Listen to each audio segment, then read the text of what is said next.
तर नमस्कार. तणनाशकाचे दुष्परिणाम आपण पाहणार आहोत. तर बघू शकता हळदीमध्ये तणनाशक मारलं होतं. तर अशा प्रकारे हळद ही पिवळी पडलेली आहे. जे हिरवे कोंब इकडल्या साईडला आपण तणनाशक मारलं नाही, तर हिरवेगार इथं कोंब आहेत. तर इकडल्या साईडला मारलं होतं तर कोंब इथे पिवळे झालेले आहे.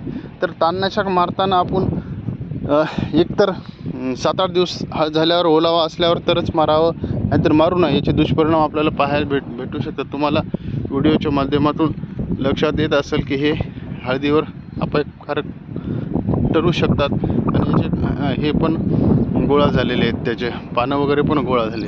त्याच्यामुळं आपल्याला तणनाशक मारताना काळजीपूर्वक मारावं पाहिजे. आणि तसं तर पाहिलं तर हळदीमध्ये तणनाशकचं कुठलं शिफारस नाही, पण शेतकरी वर्ग मारतात, त्याला काही इलाज नाही. तर इकडं बघू शकता, इकडं तणनाशक नाही मारलं तर हिरवेगार ताजेतवाल पानं आपल्याला दिसत आहे, नवीन फुटवे येत आहे. तर अंकुरण करत असताना कधीही तणनाशक मारायचे नाही. हे याचे दुष्परिणाम भविष्यामध्ये दिसतात, जेणेकरून याच्यामध्ये आपल्याला पाहायस भेटत आहे. तर बघू शकता हे इकडे तणनाशकाचे दुष्परिणाम आपल्याला पाहण्यास भेटाले. हे हळद पिवळी पडलेली आहे येणाऱ्या कोमावर. ते दुष्परिणाम आपल्याला नक्कीच दिसणार आहेत, हे आपल्याला आवर्जून पाहायला मिळत आहे. बघू शकताय बाकीचं तण मेलं, त्याच्यासोबत हळद पण गेली. पण इकडल्या साईडनं आपण तणनाशक मारलं नाही आहे, तर नक्कीच याचा चांगले इफेक्ट दिसून येताना आपल्याला आढळत आहे. तर आपण चॅनेलवर नवीन जर असाल तर नक्कीच चॅनेलला सबस्क्राईब करा. जुने असाल तर लाईक करा, जेणेकरून आपल्याला नवीन व्हिडिओ बनवण्यासाठी प्रोत्साहन भेटेल. तर तुम्हाला व्हिडिओ कशा प्रकारे पाहिजे, कुठली माहिती पाहिजे, ते नक्कीच कॉमेंट बॉक्समध्ये सांगा, जेणेकरून आपल्याला नवनवीन व्हिडिओ बनवण्यासाठी एक प्रोत्साहन भेटेल. सांगायचं तात्पर्य तर येणाऱ्या काही दिवसामध्ये आपण चांगली सिरीज बनवणार आहोत आणि त्याची शेतकऱ्यांना मूलभूत माहिती भेटणार आहे.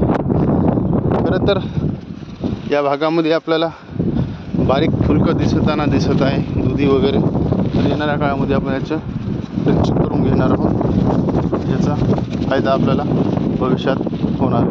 तर औषध मारताना हवेची तीव्रता पाहावी लागते. हवा जास्त येता कामा नाही, जेणेकरून हवा जर आली तर आपल्याला याचा फारच परिणाम होईल. जेणेकरून आपल्याला हवा तर आलीच नाही पाहिजे, त्याच्यामुळंच पिकांवर परिणाम होऊ शकतो. तर इकडे आपण लेट पाणी दिलं होतं, तर इकडे हळद निघली नाही. तर अशा राण्यामध्ये आपण कदाचित राऊंडअप किंवा अजून कुठलंही औषध मारलं तर काही हरकत नाही, पण पाहिजे तेवढं हे तणनाशक मारणं टाळावं. जेणेकरून हे बघा, हे 3-4 बेड आपण लेट लावले होते, तर याचा परिणाम आपल्याला दिसून येत आहे. तर लेट असलं तर काही हरकत नाही, मागं पुढं होतो, तर हे करायला पाहिजे.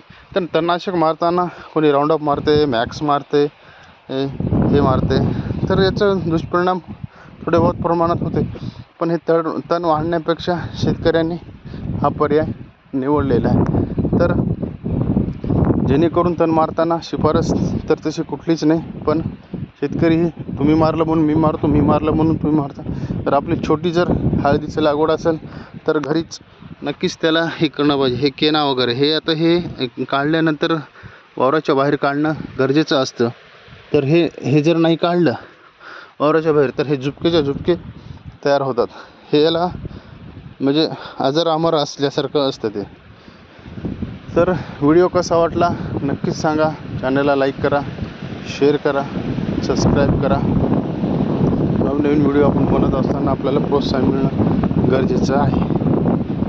तर वेळ न घेता हा व्हिडिओ इथेच थांबवतो आणि मी आपला विराम घेतो. जय हिंद, जय महाराष्ट्र.